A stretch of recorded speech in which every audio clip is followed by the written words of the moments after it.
Media మిత్రులకు అందరికీ కూడా హృదయపూర్వక నమస్కారాలు. ఈరోజు మెదక్లో మాజీ ఎమ్మెల్సీ కవిత గారు నిస్సిగ్గుగా మాట్లాడింది. కొరివి దయ్యాలు వేదాలు వల్లించినట్టుగా ఆ కొరివి దయ్యంలాగా ఆమె మాటలు మరి సమాజం అంతా కూడా తలదించుకునే రకంగా ఉన్నది. ముఖ్యంగా పిఆర్ఎస్ శ్రేణులంతా కూడా, యావత్ తెలంగాణ సమాజం కూడా ఈ మాటలను తీవ్రంగా ఖండిస్తా ఉన్నారు. కవితమ్మ తిన్నింటి వాసాలు లెక్కబెట్టే విధంగా కన్న తల్లి లాంటి పార్టీని, పార్టీ అధినేత కన్న తండ్రి అటు కేసీఆర్ గారిని, అటు కేటీఆర్ గారిని, హరీష్ రావు గారిని విమర్శిస్తూ మాట్లాడడం అంటే నీతో ఎవరున్నారు, ఎవరు మాట్లాడిస్తున్నారో స్పష్టంగా అర్థమవుతా ఉన్నది. జూబ్లీహిల్స్ ఎన్నికల విషయమై మీరు మాట్లాడిన విధానం, మీ మాటలు కావచ్చు, మీ ట్వీట్లు కావచ్చు, ఎంత అవమానకర రీతిలో మీరు మాట్లాడిర్రు. మీ పార్టీ ఎన్ని చేసింది? మీకు పార్టీ పేరు మీద పార్లమెంట్ సభ్యురాలయ్యారు. మరొకసారి అవకాశం ఇస్తే మీ యొక్క అవినీతి వల్ల నగల దుకాణాలు, జ్యువెలరీ షాపులలో పోయి వాళ్ళని బ్లాక్మెయిల్ చేస్తూ అడ్డమైన దందాలన్నీ చేసి ప్రజాదరణ కోల్పోయి 2019లో యావత్ తెలంగాణ రాష్ట్రంలో బీఆర్ఎస్ పార్టీ సుమారు 100 సీట్లు గెలిస్తే మీరు పోటీ చేసిన నిజామాబాద్ పార్లమెంటు పరిధిలో ఇవాళ కన్న తల్లి లాంటి పార్టీని, అటు తండ్రిని మానసిక క్షోభకు గురి చేస్తూ ఎంపీగా ఓడిపోతే కూడా తల్లిగారి దగ్గర పోయి ఏడిస్తే మరి కేసీఆర్ గారు మరి ఎమ్మెల్సీ ఇచ్చి కూడా నీకు పార్టీ ఆదరణ చూపించారు. అట్లాంటి పార్టీ మీద నోరు పారేసుకుంటారా మీరు? జూబ్లీహిల్స్ ఎన్నికల తర్వాత మీరు పెట్టిన ట్వీట్లు కావచ్చు, మాటలు కావచ్చు, మాకు అనిపిస్తా ఉన్నది జూబ్లీహిల్స్ ఫలితం తర్వాత సంతోషంగా ఉన్నది ఇద్దరు ఈ రాష్ట్రంలో. ఒకటి రాష్ట్ర ముఖ్యమంత్రి రేవంత్ రెడ్డి, రెండోది ఈ కల్వకుంట్ల కవితని అని చెప్పేసి నీ మాటల ద్వారా స్పష్టంగా తెలుస్తా ఉంది. ఏం మాట్లాడుతున్నావు సోయి తప్పి? మీ యొక్క దుర్బుద్ధి వల్ల, డబ్బు ఆశతోటి అక్రమ దందాలు ఎన్నో చేసి లిక్కర్ స్కామ్లో చిక్కుకొని పార్టీని భ్రష్టు పట్టి నాశనం చేసింది నువ్వు కాదా? ఒకవేళ లిక్కర్ స్కామ్ కనుక జరగకపోయి ఉంటే, అటువంటి అక్రమ సంపాదన మీద మీ యొక్క ధ్యాస లేకుంటే పార్టీకి చెడ్డ పేరు వచ్చేది కాదు.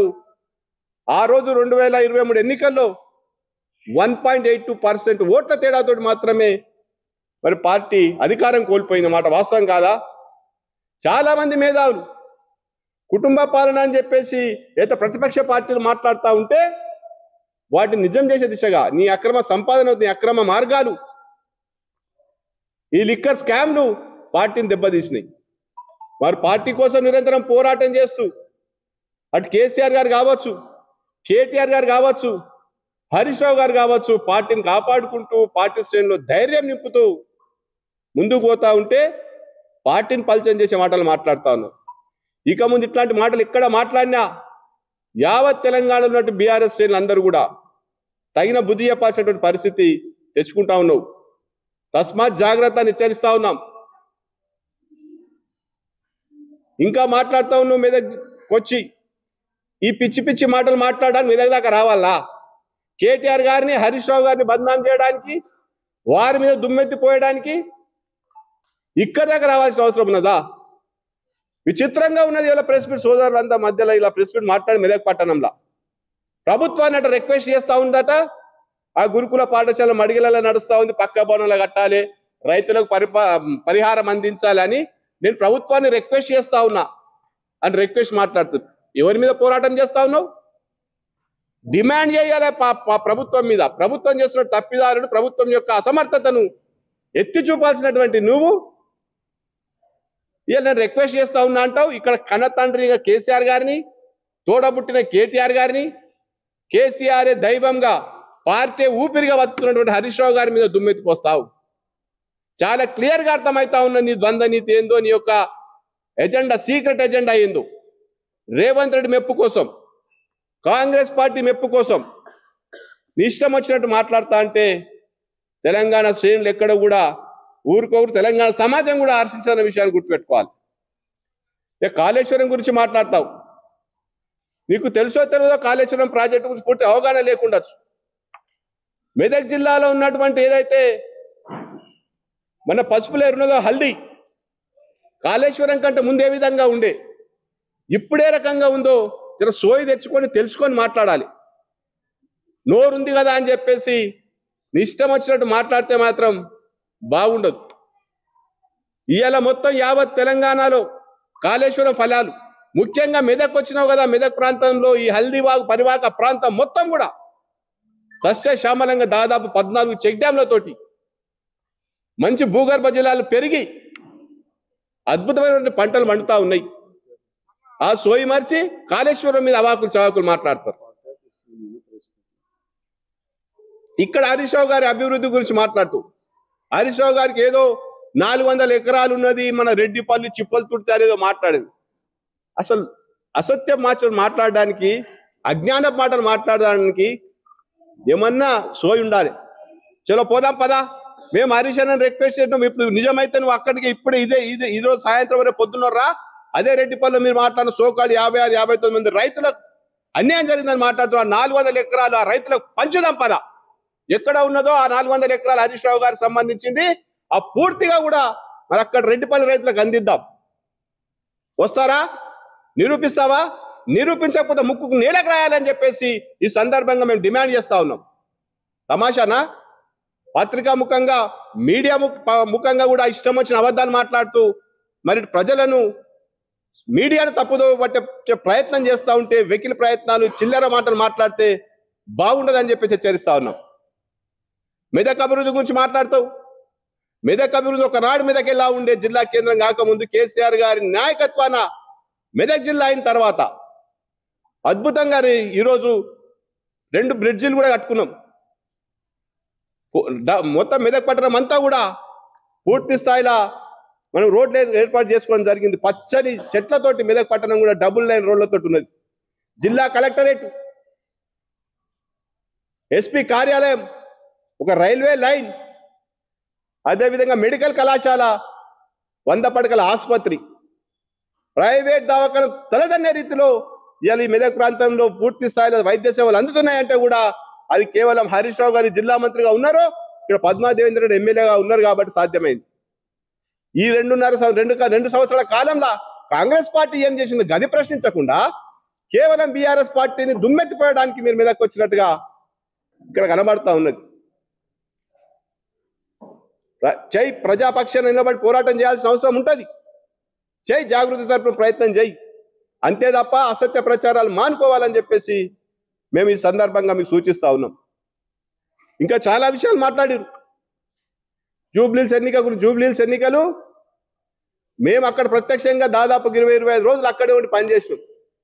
2000 సంవత్సరం నుంచి ప్రత్యక్ష రాజకీయాల్లో ఉన్నాం. చాలా సాధారణ ఎన్నికలు చూసినాం, చాలా ఉప ఎన్నికలు కూడా చూసినాం. ఎన్నడూ కూడా ఇంత అనాగరికంగా ఎన్నడూ ఎలక్షన్ జరగాలి. దారుణమైనటువంటి పద్ధతులు బెదిరింపులకు గురి చేసి డివిజన్ స్థాయి నాయకులను, బూత్ స్థాయి నాయకులను కూడా బెదిరించి లోపరుచుకొని, అదేవిధంగా వాళ్ళను పార్టీలో చేర్చుకొని మీరు ఎన్నికలు గెలిచి విపరీతమైన డబ్బు పంపింది. చాలా ఉప ఎన్నికలు చూసాం 2000 సంవత్సరం నుంచి ఇప్పటివరకు ఉద్యమ కాలంలో. ఇంత దౌర్భాగ్యకరమైన ఎన్నికలు ఎక్కడ కూడా జరగలే. అటువంటి ఉప ఎన్నికలను నువ్వు మాట్లాడతావు. పూర్తిగా 7 అసెంబ్లీ సీట్లు గెలిచి ఓడిపోయిన, ఎంపీగా ఓడిపోయిన మీరు ఇట్లా మాట్లాడడం మీ మూర్ఖత్వానికి నిదర్శనం. ఇంకా మాట్లాడుతూ ఉన్నారు ఉద్యమ నాయకులకు అన్యాయం జరిగింది. ఇక్కడ ఉన్న వాళ్ళందరం కూడా తెలంగాణ ఉద్యమకారులమే. ఆ రోజు 2009లో కూడా మీలాంటి కొంతమంది చేసుడుకు బంధు ప్రీతితోటి ఆ రోజు ఎన్నికల్లో మరి టీఆర్ఎస్ టికెట్ రాకపోతే యావత్ ప్రజానీకం యొక్క కోరిక మేరకు ఆ రోజు ఉన్నటువంటి పరిస్థితుల దృష్ట్యా మరి పద్మా దేవేంద్ర రెడ్డి గారు ఇండిపెండెంట్ గా పోటీ చేసిన మాట వాస్తవం. తర్వాత ఏం జరిగింది? గప్పుడే వచ్చిన ఉద్దేశాలకి వెళ్ళి నీకు పూర్తిగా తెలియదు. ఉద్యమంలో అనువున పనిచేసాం ఇక్కడ. ఆ తర్వాత పార్టీ పూర్తిగా ఓటమి దిశ రాజశేఖర రెడ్డి గారు రెండవసారి ప్రభుత్వం ఏర్పాటు చేసే దిశగా ఏర్పాటు అయిపోయింది. అక్కడ తెలంగాణ భవనం మీద దాడులు చేస్తా ఉన్నారు చాలా మంది. కేకే మహేందర్ రెడ్డి, జిట్టా బాలకృష్ణారెడ్డి గారు, అదేవిధంగా అక్కడ ఉన్నటువంటి లోకల్ ఉన్నటువంటి మైనార్టీ నాయకుడు, హైదరాబాద్ పాత బస్సు సంబంధించినటువంటి నాయకులు వీళ్ళంతా కూడా. ఆ సందర్భాన ఈటల రాజేందర్ గారు మరి ఇక్కడ మెదక్ వచ్చి మెదక్ ప్రాంతంలో ఎన్ఎస్ఎఫ్ గెస్ట్ హౌస్ లో మా ముఖ్య కార్యకర్తల సమావేశం పెట్టి చాలా మంది జడ్పీటీసీలు, ఎంపీపీలు ఆ రోజు అప్పుడు ఉన్నటువంటి పార్టీలో ఉన్నటువంటి వాళ్ళు కాంగ్రెస్ పార్టీ అధికార పార్టీ వైపు వెళ్ళాలని చెప్పి సూచిస్తే కూడా మరి పద్మా దేవేందర్ రెడ్డి గారు అందరి కోరిక మేరకు ఉద్యమ పార్టీ వైపే ఉండాలి, ఉద్యమం చేసి తెలంగాణ రాష్ట్రం తీసుకురావాలి, పదవులు ముఖ్యం కాదని చెప్పేసి మేము ఆ రోజు మొత్తం మరి తిరిగి టీఆర్ఎస్ పార్టీలోకి చేరడం జరిగింది. నీకు ఇవన్నీ ఏం తెలియదు. ఆ రోజు అంతా బయటకు వచ్చే క్రమంలో పార్టీని బలోపేతం చేయడానికి పార్టీలో పునరాగమనం చేసిన తప్ప ఇంకోటి కాదు. పార్టీ అధిష్టానం అధినేత కేసీఆర్ గారి పిలుపునందుకొని మరి ఈటల రాజేందర్ గారు రాయబారం చేసి పార్టీలోకి తీసుకెళ్లిన మాట నీకు ఈ విషయం ఎత్తు కూడా తెలియదు. ఆ తర్వాత కూడా ఇక్కడ ఉద్యమాలు మొదలై లక్ష్మీనగర్ నుంచి మొదలైన ఉద్యమం తెలంగాణ రాష్ట్ర సాధనకు నాంది పలికిన విషయం కూడా మీకు ఏమాత్రం తెలియదు. ఈ మెదక్ ప్రాంతంలో మెదక్ గడ్డ మీద అంత గట్టిగా కృషి చేసిన నాయకురాలు పద్మా దేవేందర్ రెడ్డి గారు. మెదక్ అభివృద్ధి చెందిందంటేనే గత 9-10 సంవత్సరాల కాలంలో మన తెలంగాణ ప్రభుత్వం వచ్చిన తర్వాత జరిగిందన్న విషయాన్ని మీరు తెలుసుకోవాల్సిన అవసరం ఉన్నది. ప్రతిదాన్ని మసిపూసి మారడికాయ చేయడం, హరీష్ రావు గారి మీద మాట్లాడడం, 400 ఎకరాలు పంచాల్సిందే. మీకు ఏమాత్రం చిత్తశుద్ధి ఉన్నా ఆ 400 ఎకరాల పంపిణీ కాడికి మీరు రావాలని చెప్పేసి కూడా మేము ఈ సందర్భంగా మీకు డిమాండ్ చేస్తా ఉన్నాం. లేనట్లయితే ముక్కు నీళ్ళకి రాయాల్సిందే. సమాజానికి, యావత్ తెలంగాణ సమాజానికి మీడియా ముందట కూడా క్షమాపణ చెప్పాలని చెప్పేసి ఈ సందర్భంగా మేము డిమాండ్ చేస్తా ఉన్నాం. చాలా మంది నాయకులు వచ్చిపోయారు. తెలంగాణ రాష్ట్ర సమితి అన్ని ఆటుతొడుకులు, అన్ని ఆటుపోటలు ఎదుర్కొని ఇంకా నిలబడ్డది. మామూలుగా కాదు. ఒక మహిళ పోటీ చేస్తే, ఒక లేడీ మీద ఒక రౌడీ పోటీ చేసి అక్కడ విచ్చలవిడి డబ్బు పంపిణీ చేసి దౌర్జన్యం చేసి రౌడీయిజం చేసి గెలిచిన ఎన్నిక నీకు మంచిగా అనిపించిందా? మీరు కూడా లేడీయే కదా. ఆ కుటుంబ చిన్న పిల్లలు ఉన్నారు. ఆ పిల్లలను కూడా కేసులు పెట్టించి ఈ ప్రభుత్వం పైశాచిక ఆనందం పొందింది.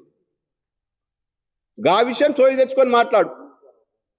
అంతే తప్ప ఇట్లా పార్టీని బదనాం చేస్తూ రహస్య ఎజెండాను పెట్టుకొని రేవంత్ రెడ్డి మెప్పు కోసము, నీ అక్రమ సంపాదన కోసము, అక్రమ దందాల కోసము బీఆర్ఎస్ పార్టీని, కేసీఆర్ గారిని, కన్నతండ్రి కేసీఆర్ గారిని, అదే కన్న తల్లి లాంటి పార్టీని, కేటీఆర్ గారిని కానీ హరీష్ అన్నని కానీ మాత్రం విమర్శిస్తే తీవ్రమైనటువంటి ప్రతిఘటన ఎదుర్కోక తప్పదని ఈ సందర్భంగా హెచ్చరిస్తా ఉన్నాం. Thank you, one and all.